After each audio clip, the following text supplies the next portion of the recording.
Hello, y'all. I'm Diana Brienne. Why losses show up at Christmas time.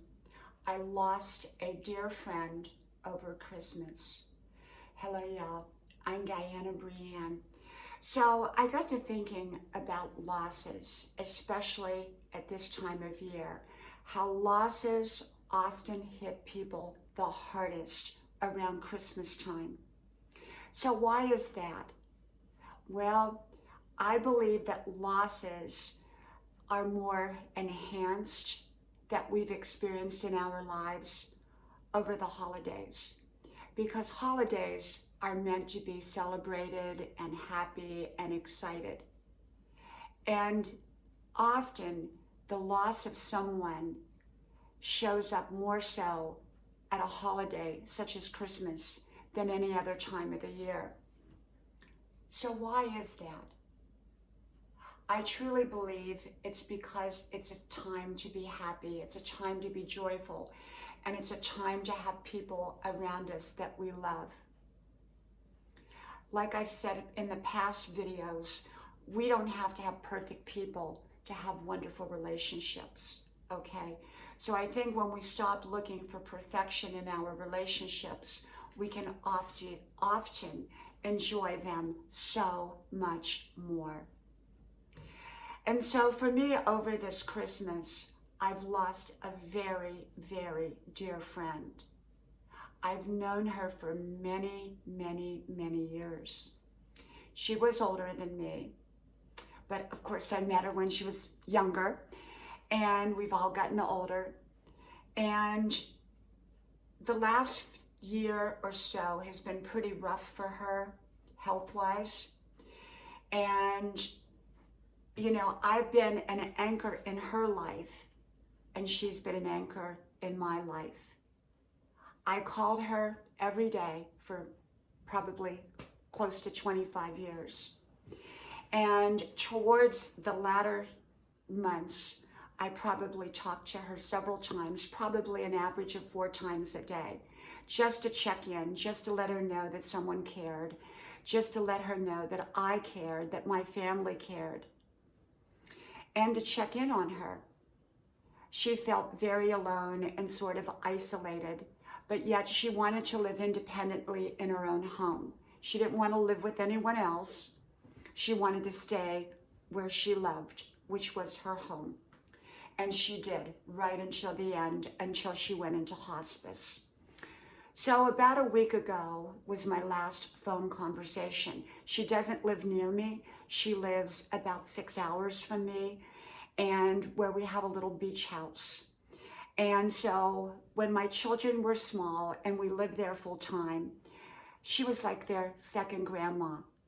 And my mom had passed at some point, and my husband's had too. And so she became the grandma.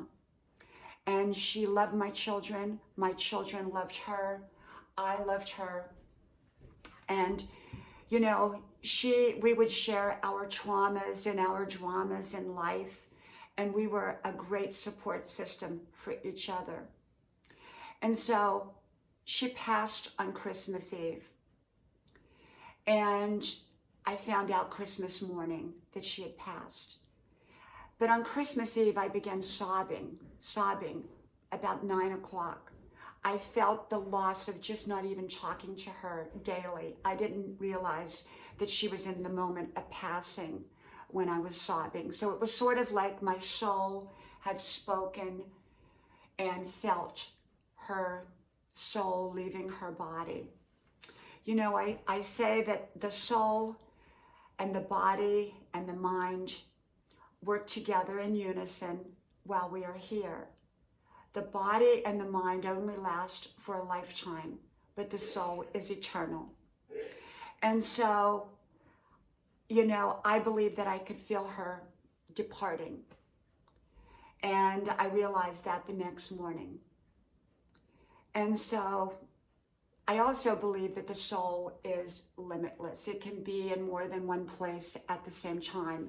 I believe our souls often know what's going on somewhere else if we're fine-tuned and listen to our souls, sometimes about things that we would have no other way of knowing.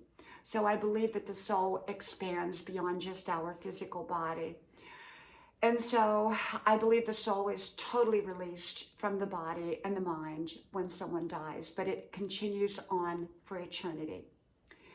And so my dear friend, it was pretty, traumatic for me to lose her, because she was a significant anchor in my life.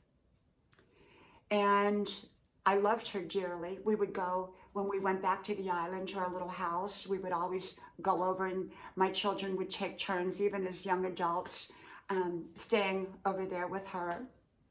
And they would help her around her house. And I was always doing little things for her as well when I was there. And she did have people who loved her, where she was at. Her daughter took wonderful care of her, and the son-in-law. And she had 2 other children that she truly, truly loved as well. And so she loved me unconditionally, and I loved her the same way.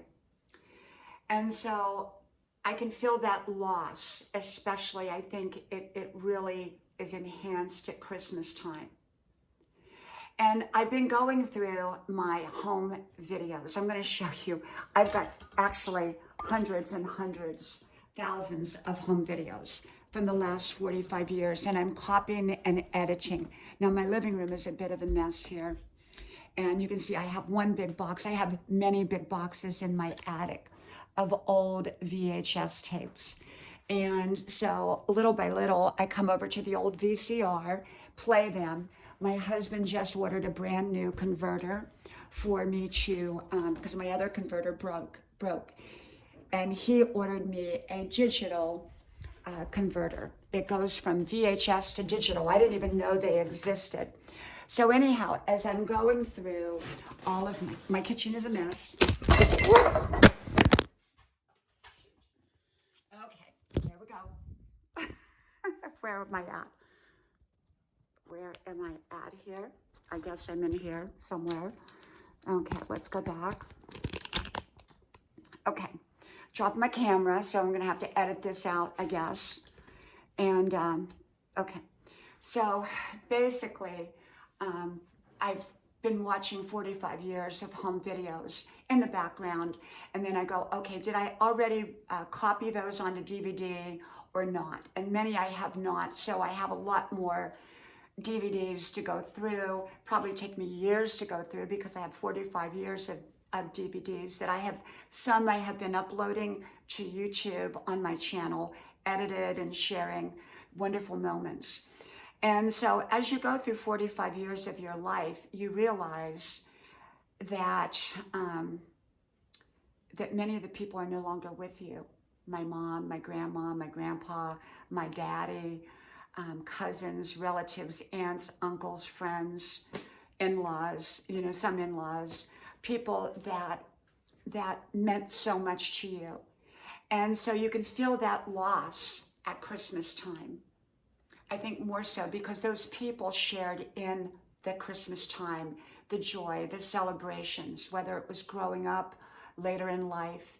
And so when you lose someone that was significant, that you loved, that you celebrated with, that you talked to on the phone, it seems to be enhanced. That feeling of loss seems to be enhanced when Christmas time comes. And I've noticed that there's quite a few sad people out there at Christmas time. I have friends that live across country that have nobody to share Christmas with. So I make sure to give them a call or send them a little something, at least a card, to let them know that they are loved. And so if you know somebody lonely, perhaps give them a call, or send them a little something to let them know that they're loved and that they're thought about. Because often they feel broken at this time of year.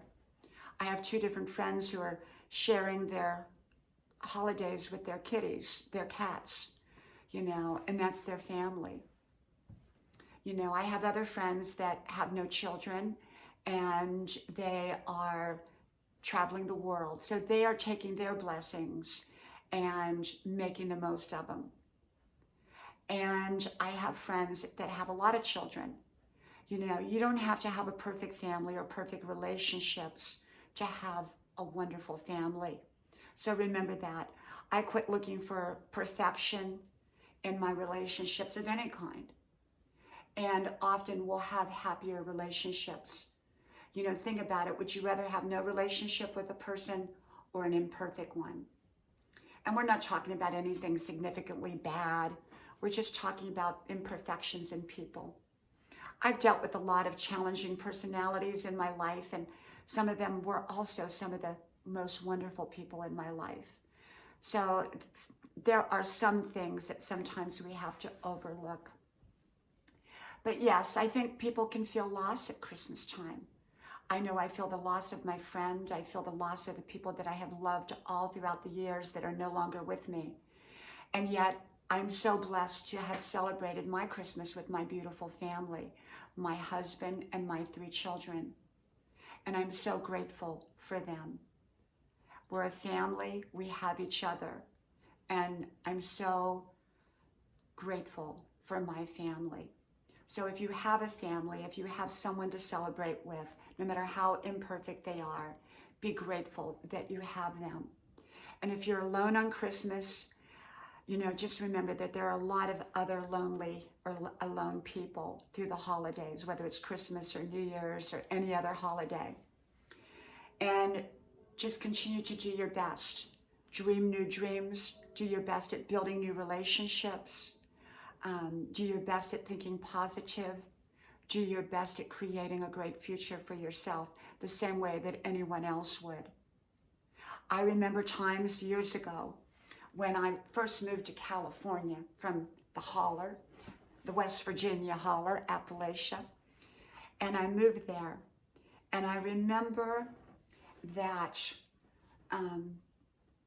what I remember is that first Christmas I was so lonely out there because, well, I didn't really know anybody. I was going to college. I was about 19 years old. And I came from this huge extended family of grandma, grandpas, and, you know, relatives of all kind. And so I really remember that loneliness. I remember on Thanksgiving, I went to the preacher's house that I didn't even know. He and his wife had just moved there, and they opened their home to people that didn't have a place to go. So I was 19 years old and went to the preacher's house for Thanksgiving, and I ended up going there for 6 years. Even though I had my own places to go or my own Thanksgivings by that time, I still showed up at their house because they were wonderful. So reach out to other lonely people. Reach out to groups or organizations, the right people. And a lot of people will, you know, be there for you. You just have to kind of reach out. There's a lot of people here on virtual media that are alone and that, you know, you can form relationships with, even if they're virtually, that can be very supportive. Okay. So yes, losses do take place at Christmas time. And also the feeling of loss can take place even more so at Christmas time. Okay.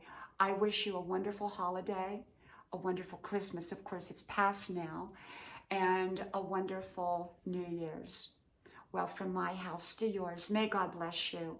And I hope to talk to you soon again. Bye-bye.